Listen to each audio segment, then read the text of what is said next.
कापसाच्या आशापुरा जिनिंगला भीषण आग, लाखो रुपयांचा कापूस जळून खाक. पांढरकवड्याचे अग्निशमन यंत्र नादुरुस्त, अग्निशमन विभाग सुसज्ज केव्हा होणार? पांढरकवडा येथील मांगुर्डा रोडवर असलेल्या आशापुरा जिनिंगला मंगळवारी दुपारी 3 ते 4 वाजताच्या सुमारास अचानक लागलेल्या भीषण आगीत जिनिंग मधील मोठ्या प्रमाणात कापूस जळून खाक झालाय. या दुर्घटनेत लाखो रुपयाचे नुकसान झाल्याचा प्राथमिक अंदाज व्यक्त करण्यात येत आहे.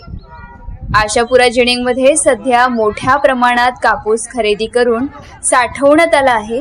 जिनिंग मधील एका कापसाच्या ढिगाऱ्यातून अचानक धूर निघताना दिसून आला आणि पाहता पाहता आगीने रौद्र रूप धारण केले. आगीचे लोट आकाशात उंच दिसत असल्याने परिसरात घबराट पसरली. जिनिंग मधील कामगार आणि उपस्थित लोकांनी तात्काळ आग विझवण्याचा प्रयत्न सुरू केला. सर्वात धक्कादायक बाब म्हणजे आगीची माहिती मिळूनही पांढरकवडा येथील अग्निशमन यंत्रणा नादुरुस्त असल्याने वेळेवर मदतीला पोहोचू शकली नाही. त्यामुळे वणी, राळेगाव, यवतमाळ व घाटंजी येथील अग्निशमन दलाला पाचारण करण्यात आले. 4 वेगवेगळ्या ठिकाणांवरून आलेल्या अग्निशमन वाहनांच्या सहाय्याने काही तासाच्या प्रयत्नानंतर आगीवर नियंत्रण मिळवण्यात यश आले.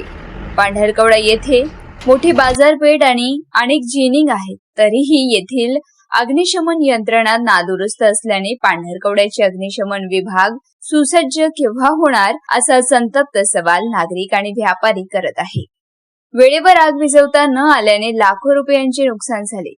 याची जबाबदारी कोण घेणार, हा प्रश्न आता उपस्थित होत आहे. ही भीषण आग एका डुग्गा वाहनाच्या सायलेन्सरमुळे लागल्याची चर्चा घटनास्थळी होती. मात्र आगीचे नेमके कारण अद्याप स्पष्ट झाले नसून त्याची चौकशी सुरू आहे. या दुर्घटनेमुळे जिनिंग मध्ये काम करणाऱ्या कामगारांच्या सुरक्षिततेचा प्रश्न पुन्हा एकदा समोर आला आहे. मारेगाव वार्ता, वाजिद कुरेशी, पांढरकवडा, यवतमाळ.